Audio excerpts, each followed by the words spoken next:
Olá para você que está me vendo, eu sou Gambit Cavalcante e hoje a gente vai se perguntar: será que a população LGBT não cuida da própria saúde?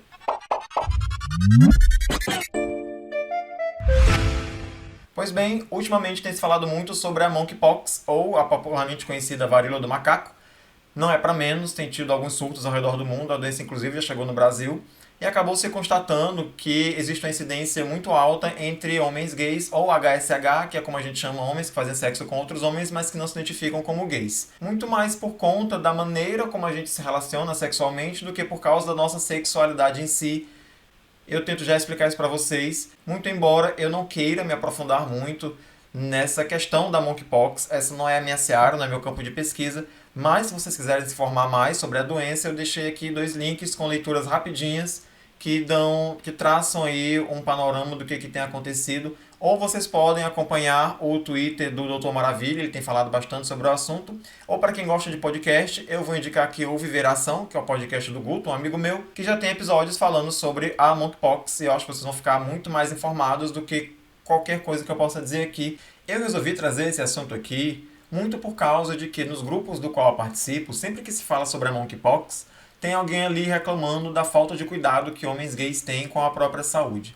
E aí eu lembrei de uma matéria que eu fiz para o jornal da UFC, da Universidade Federal do Ceará, quando ainda era estudante, falando sobre a saúde de pessoas trans e sobre a experiência dessas pessoas nos ambientes de saúde.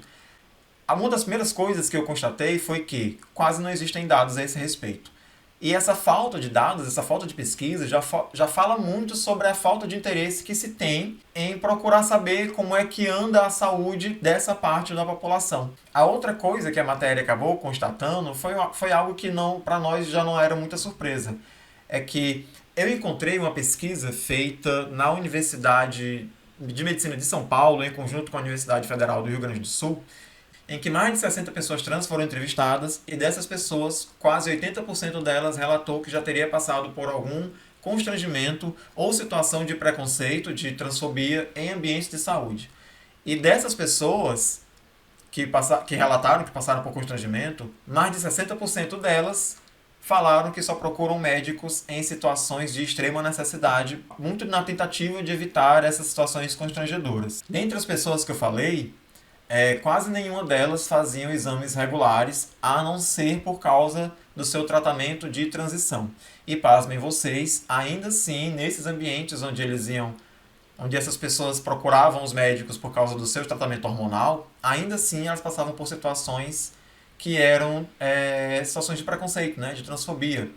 Quando a gente falou sobre procura de atendimento para prevenção de câncer de mama ou câncer de próstata, uma vez que mulheres trans possuem próstata e homens trans possuem útero, precisam fazer exames ginecológicos, e alguns ainda possuem algum resquício de mama e precisam fazer exames preventivos, né, contra câncer de mama, essas pessoas relataram que sofriam preconceito não apenas das equipes médicas, com coisas muito básicas, como por exemplo ser atendido pelo nome social.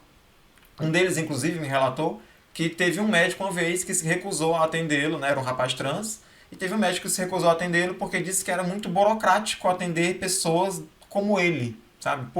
Simplesmente porque o médico não queria tratá-lo pelo nome social. Quando ele pediu para ser tratado pelo nome social e não pelo nome morto, que era o nome que estava no documento, uma vez que a documentação dele ainda não tinha sido retificada, o médico disse que ia parar o atendimento por ali, porque era muito burocrático atender pessoas como eles. Veja só você.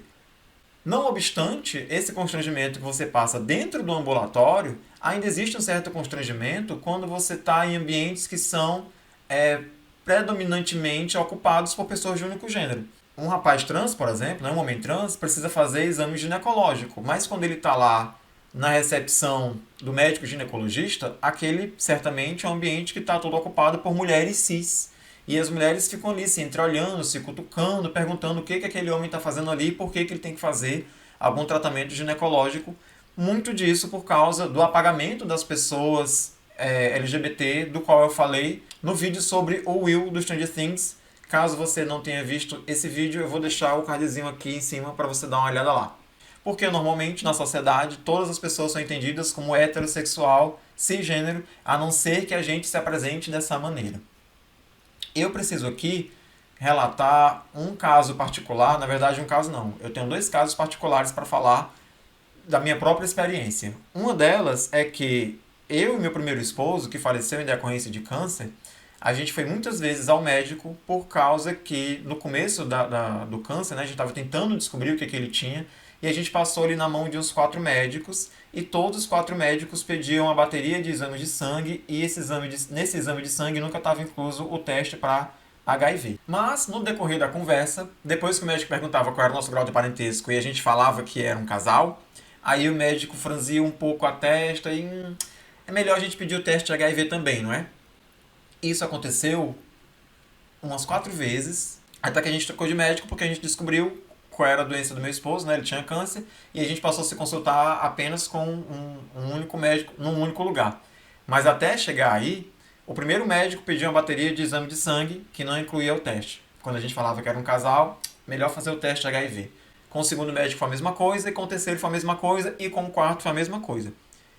Ou seja, se você é uma pessoa heterossexual e você tem uma suspeita de uma doença, e talvez essa doença possa ter sido ocasionada porque a sua imunidade baixou, por conta de um ataque do vírus HIV que pode estar presente no seu corpo, você não vai saber disso porque nenhum médico vai te pedir um teste de HIV, a não ser que você peça ou que você diga que é homossexual. E aí você vai ter que fazer o teste obrigatoriamente porque nós, pessoas homossexuais, sofremos apenas de uma única doença, que é a doença provocada pelo HIV, a AIDS. Esses acontecimentos eram muito reveladores.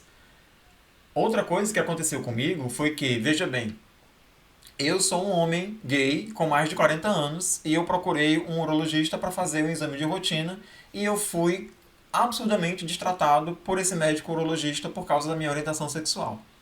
É óbvio que depois que você sai do consultório, você vai procurar a ouvidoria da unidade de saúde, você tenta procurar os meios legais, mas você fica tão cansado de todo o constrangimento que a única coisa que você quer é esquecer. E o que a gente acaba fazendo? Tal qual as pessoas transexuais da pesquisa da Universidade de Medicina de São Paulo e as que eu entrevistei, a gente para de procurar um médico. A gente acaba cuidando muito menos da saúde porque os ambientes de saúde são ambientes que não nos recebem bem ou são ambientes em que a gente sempre passa por algum tipo de constrangimento, não obstante o constrangimento de já ser uma pessoa que está procurando atendimento para a saúde. Uma das moças que eu entrevistei, que era uma moça trans, ela me fez um depoimento, à época, que vai ser muito difícil de esquecer, porque ela falou uma coisa do tipo assim, abre aspas, né? Nós, mulheres trans, nós temos todo tipo de doença. A gente também sente dor de barriga, a gente também tem dor de dente, a gente também precisa tratar o ouvido. Mas quando a gente vai ao médico, todo o atendimento ou todas as campanhas de saúde, todas as vezes que se falam de saúde de pessoas trans, tudo é voltado para a saúde sexual. As pessoas tendem a achar que pessoas trans precisam cuidar apenas da saúde sexual, que essa é a maior preocupação de uma pessoa trans. O que não é verdade. Pessoas trans, como quaisquer outras pessoas, sofrem de qualquer tipo de doença e precisam se tratar para essas doenças também. Mas é muito difícil para essas pessoas serem recebidas nos ambientes médicos. E veja bem, se para mim, que sou uma pessoa passável, e passável para quem não sabe, é como a população T, né, travestis e transexuais, falam de pessoas transexuais que não são percebidas como tal. Né? Se a pessoa transexual já passou por todo o procedimento de transição e nos ambientes ela é entendida como uma pessoa cis, a população T chama essa pessoa de passável. Como a minha homossexualidade e a homossexualidade do meu então esposo não era identificável à primeira vista, os médicos que nos atendiam, as pessoas que conversam com a gente normalmente, entendem a gente como pessoas heterossexuais. Então, se pra gente que tem essa passabilidade, esses ambientes de saúde já são constrangedores, imagine para as pessoas da população T que não tem essa passabilidade. É muito importante eu ressaltar aqui também que a gente já vive em um país onde a saúde não é muito valorizada. Nunca foi. É senso comum, né, que o SUS, apesar de todas as suas vitórias, o SUS é um sistema de saúde que atende todas as pessoas, indiferente da classe social, cor, raça, gênero, orientação sexual. O SUS atende todo mundo de cima a baixo. E antes de falar qualquer coisa contra o SUS, é sempre bom ressaltar a importância do SUS para a população brasileira. Ainda assim, é nítido que as instituições de saúde pública do Brasil têm passado por um sucateamento, não é de hoje, em prol de crescimento e de lucro de sistema de saúde privado, né, dos planos de saúde. Mesmo assim, a gente já sabe, é senso comum, que o SUS não consegue atender com perfeição todas as populações. E as populações mais fragilizadas são as que mais sofrem com isso, né? Com esse sucateamento do sistema de saúde brasileiro. E entre as populações mais fragilizadas, também estamos nós. A população LGBT, ela também sofre com o sucateamento do SUS, com a falta de reciclagem dos profissionais, com a falta de reeducação dos profissionais da saúde. À época, a gente falou com a direção da maternidade escola da UFC, que é um hospital da própria universidade, e a direção do hospital passou para a gente que a equipe técnica do hospital já teria passado por cursos de reciclagem justamente, né, voltados a essa orientação pro atendimento de pessoas transexuais.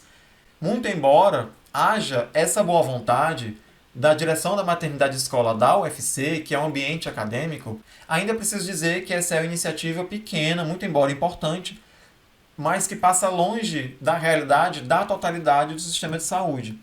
E antes que você me atire pedras, se você está pensando que esse é um problema apenas do sistema público, você se engana. Um dos meus entrevistados fazia o seu tratamento de transição pelo seu plano de saúde, então ele fazia todo pelo sistema particular e ainda assim ele me relatou vários casos de transfobia, de preconceito puro que ele passou ao ser atendido por alguns médicos e médicas. Ou seja, a gente passa tanto tempo sofrendo esse tipo de constrangimento nos ambientes de saúde que a única opção que a gente acaba escolhendo é não cuidar da saúde ou fazer isso por conta própria. Então, se parece a você que a população LGBT, que a população trans, que nós, enquanto homens gays, não procuramos ajuda no sistema de saúde, que nós não procuramos tratamento, que a gente cuida tão pouco assim da nossa saúde, muito em parte é porque as tentativas da gente de cuidar da saúde são frustradas. Existe um descaso das unidades de saúde que não querem tratar as pessoas trans pelo nome social. Existe descaso dos profissionais urologistas que tratam da saúde do homem quando apontam o dedo e fazem julgamentos por estar atendendo um homem que é homossexual. Então a gente desiste de procurar os tratamentos de saúde. A gente acaba se tratando da pior maneira possível, que é se informando na internet ou fazendo pergunta para os amigos. Se eu puder dar alguma dica aqui, a dica que eu tenho é: não desistam. A gente precisa continuar indo às unidades de saúde, a gente precisa continuar se apresentando enquanto pessoas LGBT. Homens gays, mulheres lésbicas, bissexuais, transexuais, a gente precisa cuidar da nossa saúde e a gente precisa fazer volume. Se a gente não existe, vão acabar nunca existindo políticas públicas que nos atendam, vão acabar nunca existindo pesquisas que falem, que procurem entender quais são as nossas necessidades. Então, para que isso aconteça, a gente precisa existir. Para que a gente exista, a gente precisa fazer volume. Então, não desistam de cuidar da sua saúde. Não desistam de ter cuidados básicos. Não desistam de fazer exames de rotina. Por mais que a gente tenha que passar ainda durante algum tempo por esses constrangimentos, a gente precisa mostrar que a gente existe e que, mais uma vez, a gente continua batalhando para poder exercer, né, para poder conseguir direitos que são tão básicos e que são tão comuns para as outras pessoas. Eu vou finalizar esse vídeo dizendo que talvez não seja uma ilusão, né? Talvez seja uma constatação que a gente não cuide tão bem da saúde quanto deveria, mas também é preciso dizer que isso não é apenas uma questão de desleixo da comunidade LGBT ou da comunidade gay da qual eu faço parte, né? Além disso, é preciso dizer também que se você não é uma pessoa LGBT, ou se você não é um homem gay e você está muito despreocupado, achando que a monkeypox é uma doença que atinge apenas essa parte da comunidade, é preciso que você fique alerta, porque ela tem se proliferado entre a comunidade gay muito mais, volto a repetir, por uma questão de comportamento sexual e não por uma questão de sexualidade, e que não demora muito, essa doença também vai começar a se espalhar por outros subgrupos. Então é importante que todo mundo se cuide, tá, gente? Cuidem da sua saúde, a gente se vê no próximo vídeo.